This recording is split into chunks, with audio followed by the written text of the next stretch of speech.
Stefanos, we're standing here in Syntagma Square, very symbolic place. It's like the center of modern Greek democracy, parliament behind us.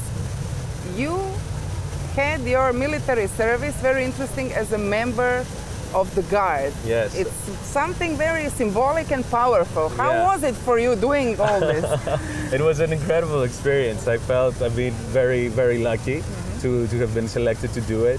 And honestly, it was frankly surreal to be standing still for hours in the center of Athens, where the rest of the city is bustling, and you're there in the day and the night. And what was even crazier was that I did it during the pandemic.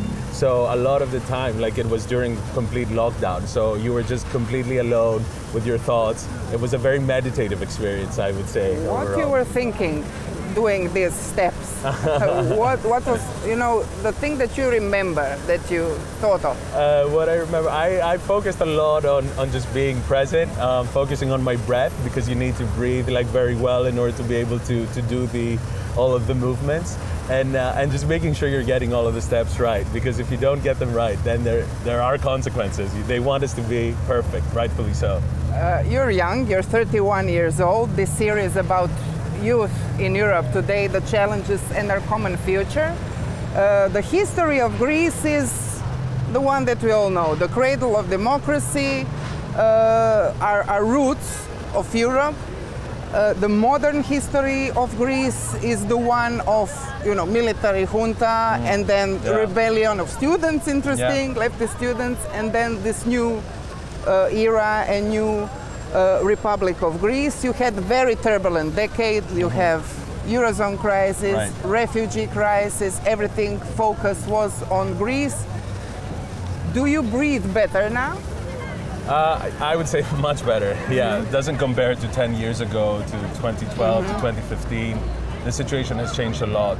But, you know, something that we've been exploring this past day and a half here with the other members has been how resilient both Greek society, the Greek economy, and Greek democracy has been. And I think this is something that has been overlooked, both domestically and internationally. You know, we tend to forget that even though this was the largest loss of like GDP during peacetime in world history, that Greek democracy stood so strong, you know, and even though a far right extremist neo-Nazi party was elected in parliament, in the next election cycle, it was voted out, and then the justice system deemed it as an illegal criminal organization. So I think it's very important to remember that despite all the crises, that there has been a tremendous amount of resilience and fortitude, both at the individual level, the family level, which has been extremely important in supporting everyone, and at the level of the institutions, and then more broadly in democratic speaking. We are talking, it's November in Athens.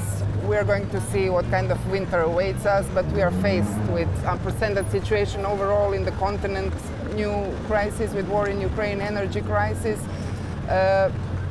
Do you, as you told me, but do you think that we will prevail as democracies in Europe, because we are faced with huge, let's say, autocratic, authoritarian wave, and we heard Putin saying that basically he's challenging the values of democracy? I think we will, because there is no other way for us. Maybe we might have to reform, and to be honest, I see, given my experience with China, China being a much more, I don't like to use the word threat, but an alternative, because there are some things about the Chinese political system that, for example, the political system's relationship to time. So like 5 years is short-term policy in China. For us, 5 years is more than an election cycle. So maybe we might in the future have to reconsider a little bit how democratic societies can plan long-term in order to be able to, stand and compete on an equal basis with other political systems like the Chinese one. You've mentioned two things, China and reforms. We'll start with China. Your field of study was Chinese philosophy. Right, yeah.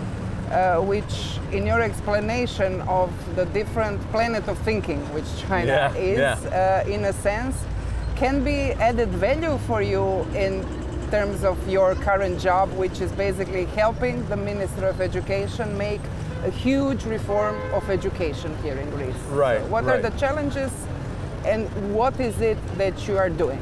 So, I mean, one of the major challenges that we focused in the current government has done a lot has been opening up the higher education system. And so we've basically done three things in order to make universities far more international and make it far easier for them to strike all kinds of partnerships with universities from around the world. So basically we've done three things. The first one is to make legislative changes, so reduce red tape and give much more freedom to universities to strike partnerships such as dual degrees, double degrees, start English language programs, start joint research centers, and we're already seeing that so many universities are responding to that. The second is that we've provided financial tools, so we've given funding for them to create such partnerships and international relations. And also we are investing a lot. We have a 60 million fund for visiting scholars and visiting professors and visiting researchers in order to reverse brain drain and start talking about brain gain. And the third is that we're striking strategic partnerships with specific countries or regions.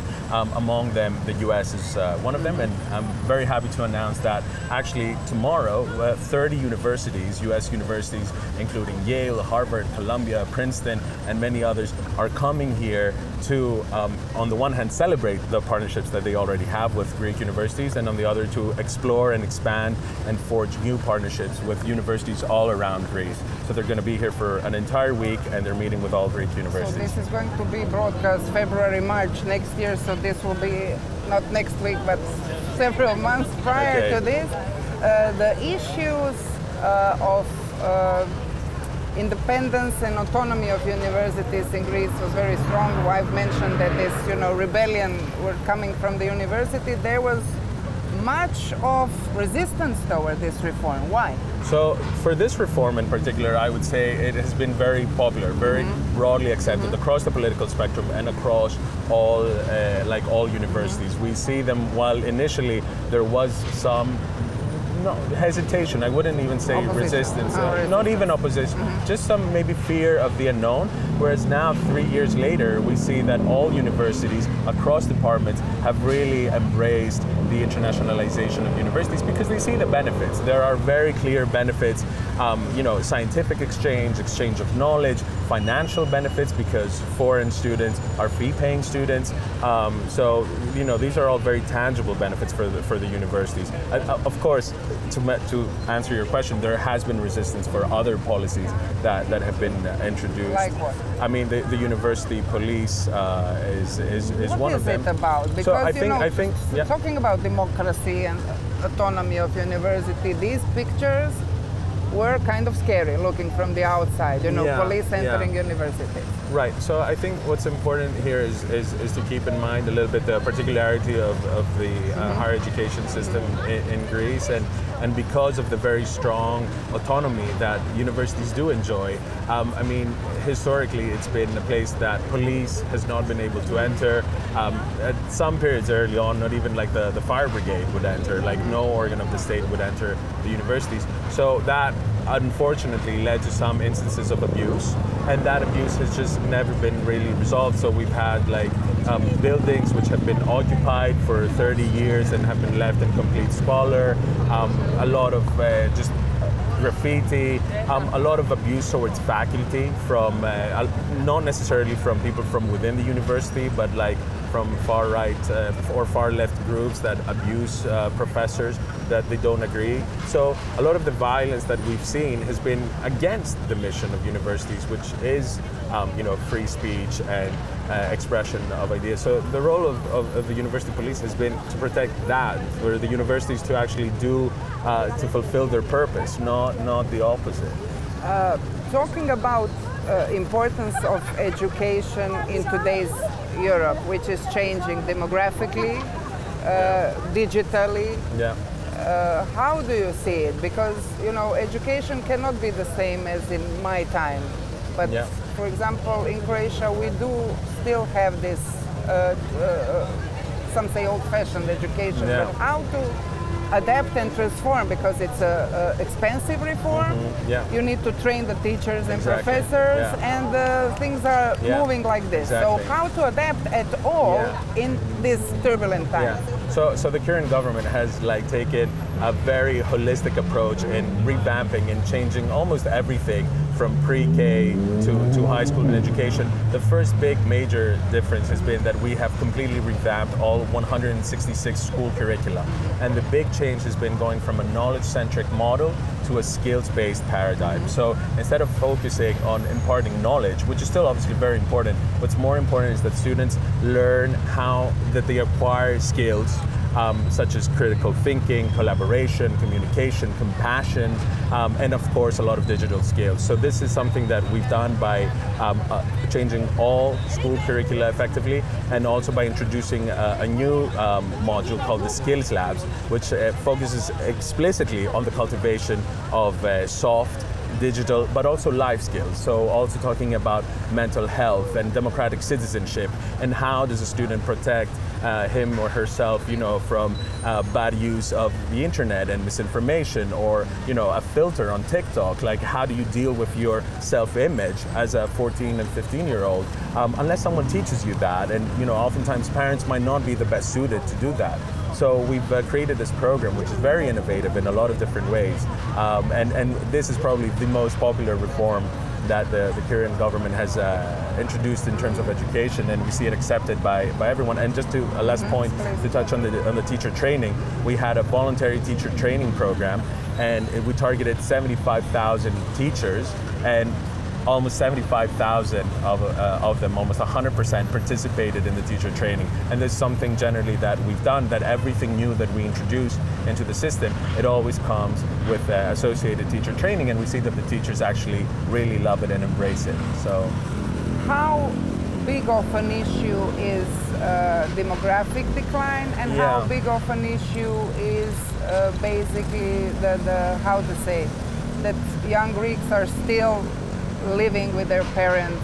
They cannot, afford their first flat, their living.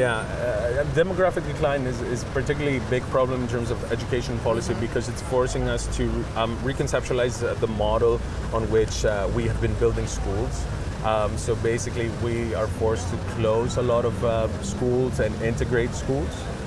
Because the numbers are just too small, particularly in remote areas. So, one way to solve it is by reversing the demographic decline. The other is by consolidating school units. So we basically had a model that, within 5 minutes, you'd be able to go to school. Maybe now that distance might have to be expanded. So Greece is one of the few European countries that lowered the age of voting. So some countries 16 of going to elections. So you vote at 17. Yeah. How do you see the youth participation? How big is the turnout on voting? How the youth is still believing in the old-fashioned politics? Or they're trying to find some new forms of participation in life, because they want to participate, but we see the trend, they vote less all over Europe. I don't have the figures the data, for Greece.